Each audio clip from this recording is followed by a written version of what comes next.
My parents, 61M, 59F, took out a $275,000 reverse mortgage on my house claiming I had too much equity for someone my age, and made my deadbeat brother the beneficiary. Hi everyone! Today's story will blow your mind, but really quick, if you enjoy this content, hit that subscribe button. Channel's been a bit quiet lately, and your support keeps it all going. Let's jump in. Original post. I, 30M, need immediate legal help with something that's destroying my family and threatening my home. I'm typing this with shaking hands because I just discovered my parents might have stolen hundreds of thousands of dollars from me through fraud. Let me start from the beginning. My name is Christopher, and I bought my first house 3 years ago when I was 27. It wasn't handed to me. I worked as a software developer, pulling 70-hour weeks and living like a college student to save every penny. While my friends were traveling and eating out, I was meal prepping rice and beans and driving a 2003 Honda Civic that broke down monthly. The house cost $290,000 in a decent suburban neighborhood. I put down 20%, $58,000, that took me 4 years to save. My mortgage was for $232,000, and I've been aggressively paying it down. It's currently at $165,000. Here's where it gets interesting. The housing market in my area exploded. Recent comparables show my house is now worth approximately $450,000. My parents, James, 61M, and Patricia, 59F, have always favored my older brother Michael, 35M. Growing up, Michael was the golden child who could do no wrong. Star athlete in high school, popular guy, the one who was going to make it big. I was the quiet kid who preferred computers to parties. When Michael's football scholarship fell through due to a knee injury, my parents remortgaged their house to pay for his college. When he dropped out after 2 years to start a business, they invested their savings. That business failed. So did the next 3. Each time, my parents found more money to give him. Meanwhile, I took out student loans, worked night shifts during college, and graduated with a computer science degree and $45,000 in debt that I paid off myself. For the past year, my parents have been making increasingly aggressive comments about my house. It started subtly. "Wow, Christopher, you really lucked out with that house." Then it escalated. "It's amazing how some people have all the luck while others struggle." Last month, my mother actually said, "It doesn't seem fair that you have so much equity while Michael is still renting a cramped apartment." I always responded the same way. I didn't luck into anything. I earned it. This usually led to arguments where they'd accuse me of being selfish and not understanding family values. Yesterday, everything exploded. I received a FedEx package requiring signature. Inside was a thick stack of documents from something called Generational Wealth Solutions, LLC. As I read through them, my blood ran cold. The documents showed that a reverse mortgage had been approved against my property for $275,000. But here's the thing, I never applied for any mortgage. I'm 30 years old, I don't even qualify for a reverse mortgage. Those are for seniors 62 and older. As I frantically read through the pages, I found my brother Michael listed as the designated beneficiary of the loan proceeds. My parents were listed as the primary applicants, using my house as collateral through something called a multi-generational equity sharing agreement. The documents included copies of a power of attorney supposedly signed by me, granting my parents full authority to make financial decisions regarding my real estate. The signature looked like mine, but I never signed this. The notarization date?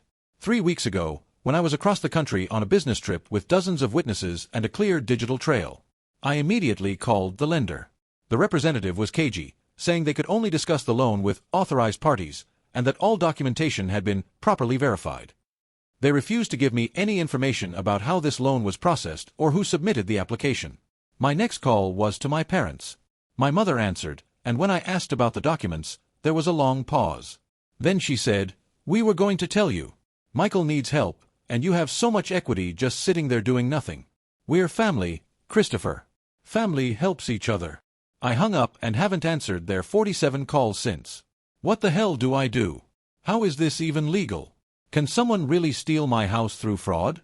I'm meeting with a lawyer tomorrow, but I need to know what I'm facing. Please help. Update 1. 1 week later. The past week has been a whirlwind of legal action, family destruction, and shocking revelations. I hired Jennifer Martinez, a real estate attorney specializing in fraud cases, and what we've uncovered is beyond my worst nightmares. First, Jennifer immediately filed an emergency injunction to freeze any disbursement of funds from the fraudulent loan. The judge granted it within 24 hours, recognizing the clear evidence of potential fraud. The lender, Generational Wealth Solutions, suddenly became very cooperative when faced with legal action. Through discovery, we obtained all documents submitted for the loan application. The fraud was elaborate and clearly premeditated.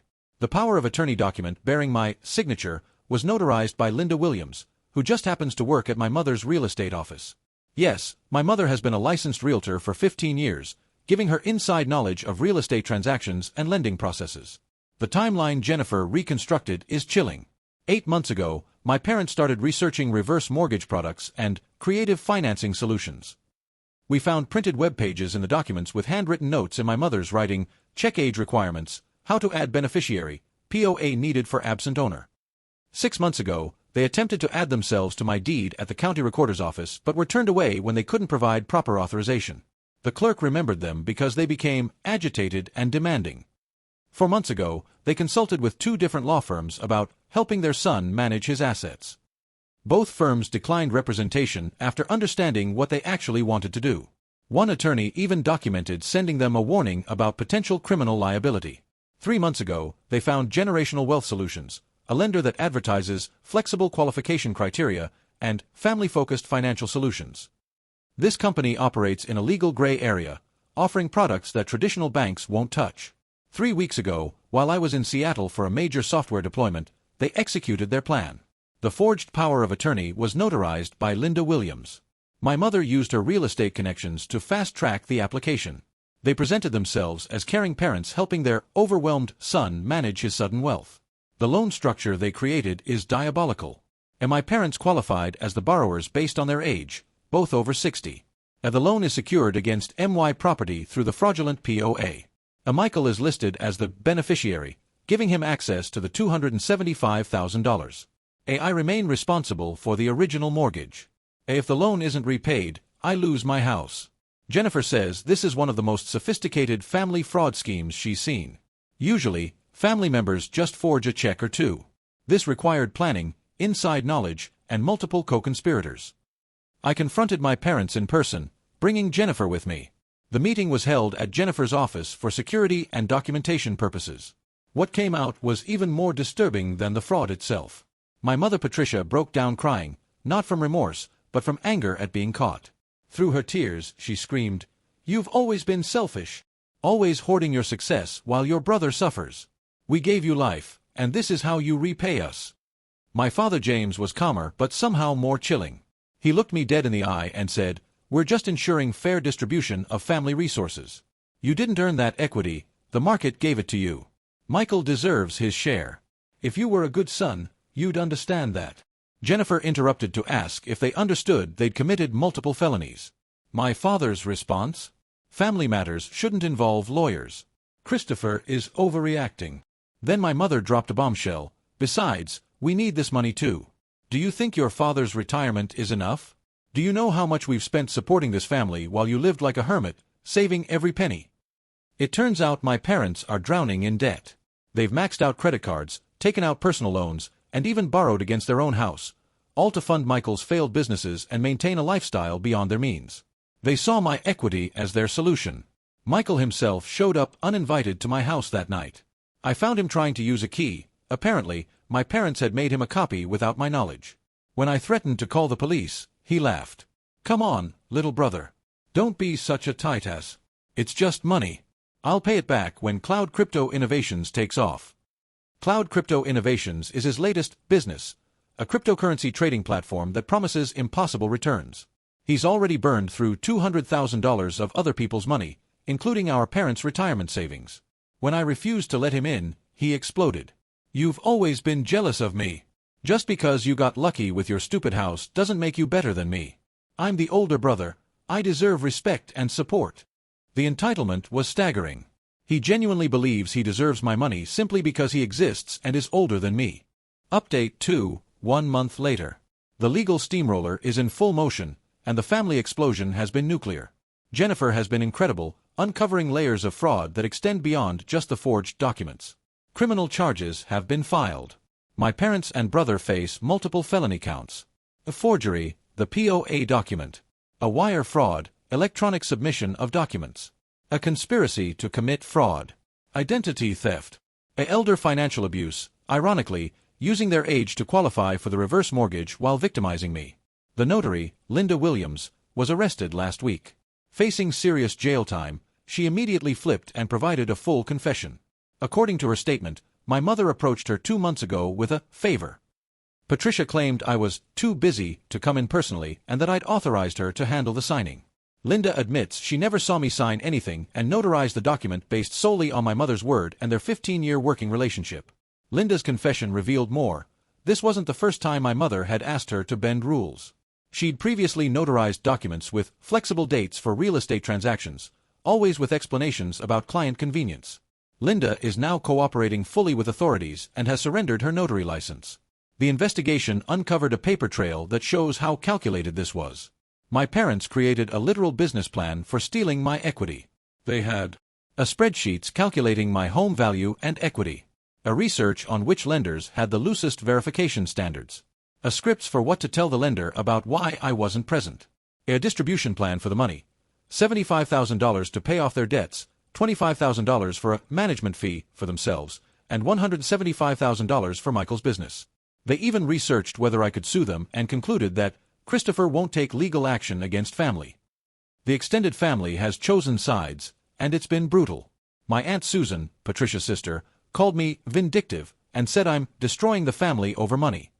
She revealed that my parents had been telling everyone for months that I was hoarding wealth and refusing to help Michael despite his struggles.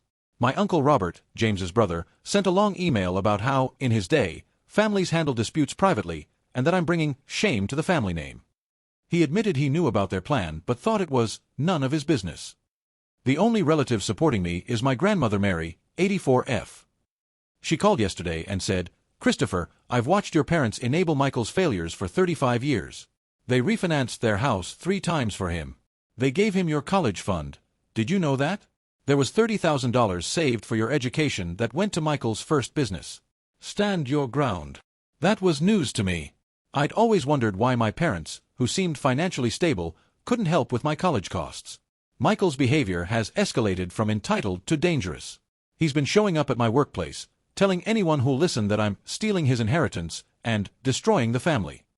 Security has his photo and instructions to call police if he appears. His social media has become unhinged.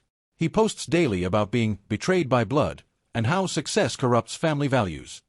He's created a narrative where he's the victim of a jealous younger brother who won't share his lucky windfall. The truth about Michael's business failures has also emerged. Jennifer's investigator found a business number 1, a sports memorabilia shop that failed when Michael was caught selling forgeries. A business number 2, a restaurant that closed after health code violations and unpaid taxes. A business number 3, a marketing firm that took client money and delivered nothing. A business number 4, an MLM scheme that collapsed when the parent company was exposed as a pyramid scheme. A current business, Cloud Crypto Innovations, which the SEC is now investigating. Every failure was followed by my parents bailing him out, reinforcing his belief that consequences don't apply to him. Update 3 months later. The criminal trial has concluded, and justice has been served, though it tastes bitter when it involves your own family. The proceedings were emotionally brutal but necessary. My mother Patricia was found guilty on all counts. During the trial, she maintained that she was helping her family, and painted herself as a devoted mother trying to balance resources between her children. The prosecutor destroyed this narrative by presenting evidence of the calculated planning, the attempt to hide the scheme, and the clear intent to defraud. Her sentence, 2 years in prison, suspended to 18 months probation, 500 hours of community service, and restitution. She's permanently lost her real estate license and is prohibited from working in any fiduciary capacity. During sentencing, she wept and called me heartless for not dropping charges. Not once did she apologize or acknowledge wrongdoing. My father James received the same sentence. Throughout the trial, he remained stoic and insisted that family wealth belongs to the family, not individuals. The judge specifically addressed this, stating, "Mr. Thompson, your philosophy might apply to assets you've earned. Your son's property, acquired through his labor, is not communal family property. Your entitlement to his success is not just morally wrong but criminally so."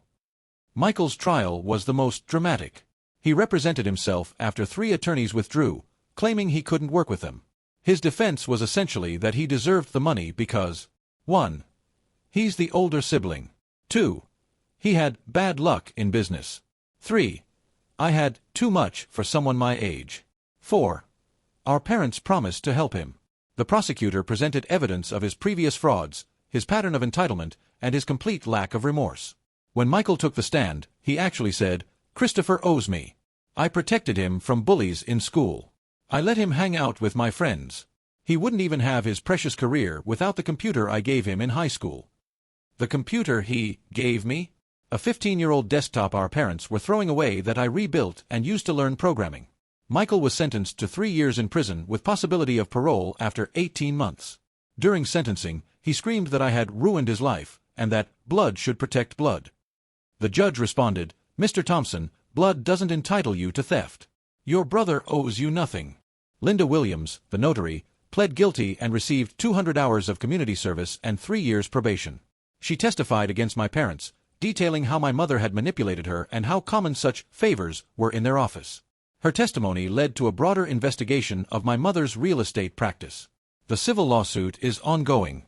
Jennifer is confident we'll recover damages for a legal fees, currently over $50,000. A therapy costs, yes, I needed therapy to process this betrayal. A lost wages from time off work. Security system installation and monitoring. A credit monitoring services. A punitive damages for the intentional nature of the fraud. The family fallout continues. We're completely fractured. Cousins I grew up with won't speak to me. Holiday invitations have been withdrawn. I'm painted as the villain who chose money over family. But here's what they don't understand. I didn't choose money over family. My family chose money over me. They looked at my success and saw something to take, not something to celebrate. They viewed my hard work as luck and their entitlement as justice. My grandmother Mary has been my rock. She told me stories I'd never heard about my parents' financial manipulation going back decades. They'd convinced her sister to co-sign loans that were never repaid. They'd borrowed from elderly relatives with promises of quick repayment that never came. There's a pattern of financial exploitation hidden behind family helping family. Update 4, 6 months later. This will be my final update on this nightmare that has fundamentally changed my understanding of family, trust, and self-protection. 6 months have passed since the trials ended, and I wanted to share where things stand now. Michael was released after serving just 8 months. Good behavior and prison overcrowding got him out early. Within 72 hours of release, he was on social media promoting a new venture, Phoenix Financial Consulting, where he claims to help people recover from financial setbacks. The irony of a convicted fraudster offering financial advice seems lost on him. He's blocked from contacting me directly due to restraining orders, but he's found ways to send messages through flying monkeys. The latest was a cousin who called to say Michael is ready to forgive me if I help fund his new business. The delusion is strong. My parents completed their probation requirements. They were forced to sell their house to pay legal fees and restitution. The house they'd refinanced 3 times for Michael, the house where I grew up, sold for just enough to clear their debts. They now live in a 1-bedroom apartment on the outskirts of town. According to relatives still in contact with them, they tell everyone a version of events where I entrapped them and stole their retirement. They claim they were just trying to distribute family resources fairly, and that I'm a selfish son who put money before blood. The fact that they committed multiple felonies to steal from me? Conveniently omitted from their narrative. The civil lawsuit settled for $185,000. Insurance covered part of it, and my parents had to liquidate their remaining assets for the rest. I donated $50,000 to a charity supporting fraud victims, kept enough to cover my actual losses, and put the remainder in a trust for any future children I might have, with ironclad provisions preventing family members from accessing it. My grandmother, Mary, passed away 2 months ago. Her funeral was the last time I saw my extended family. I sat in the back, paid my respects, and left quickly. In her will, she left me her engagement ring and a letter that said, "My dear Christopher, your parents failed you long before they tried to steal from you. They failed you every time they put Michael's wants before your needs. They failed you when they spent your college fund on his pipe dreams. They failed you when they taught him that taking was easier than earning. You didn't break the family. You revealed what was already broken. Never apologize for protecting yourself from those who would harm you, blood or not. Your success isn't luck. It's the result of every late night, every sacrifice, every responsible choice. Don't let anyone make you feel guilty for what you've earned. Love, Grandma Mary." She also revealed that she'd been documenting my parents' financial manipulations for years, hoping someone would eventually stop them. She left me a box of records showing loans never repaid, family members manipulated, and a pattern of exploitation spanning decades. I've thrived professionally despite, or perhaps because of, this ordeal. Throwing myself into work helped me cope. I've been promoted to senior software architect and lead a team of 12 developers. My salary has increased 40%, and I'm saving to investment properties, all in a trust with multiple legal protections. The house that almost cost me everything has become my sanctuary. I've paid the mortgage down to $140,000 and refinanced at a lower rate. The value has continued to climb. Current estimate is $475,000. Every month, I add extra to the principal payment. It'll be paid off in 5 years instead of 27. I've built a new family of chosen relationships. My girlfriend, Amanda, has been incredibly supportive. She comes from a healthy family and helped me understand what normal family dynamics look like. My friends, the ones who meal prepped with me during the lean years, who celebrated my house purchase, who stood by me during the trial, they're my real family. Therapy has been transformative. I've worked through the guilt, the anger, and the grief of losing the family I thought I had. My therapist helped me understand that my parents' love was always conditional, based on what I could provide, not who I am. Michael was favored not because he was more loved, but because he was more useful to their ego, the golden child who would make them look good. When he failed repeatedly, they couldn't admit their mistake. Instead, they doubled down, throwing good money after bad, enabled by the sunk cost fallacy and pride. When I succeeded despite their neglect, it challenged their worldview. Rather than celebrate my success, they needed to diminish it, luck, or claim it, theft. The extended family remains split. Some have reached out privately to say they support me but can't say so publicly for fear of family backlash. Others have doubled down on the narrative that I'm a selfish son who chose money over family. I've made peace with both groups. To those facing similar situations, here's what I've learned. 1. Document everything. Start a paper trail the moment you sense financial manipulation. 2. Don't wait for it to escalate. Address boundary violations immediately. 3. Get legal help at the first sign of fraud. Family status doesn't exempt people from criminal law. 4. Don't set yourself on fire to keep others warm. Your success doesn't obligate you to fund others' failures. 5. Understand that family who would steal from you aren't family at all. They're predators who happen to share DNA. 6. Build your chosen family. Surround yourself with people who celebrate your success, not those who try to claim it. 7. Get therapy.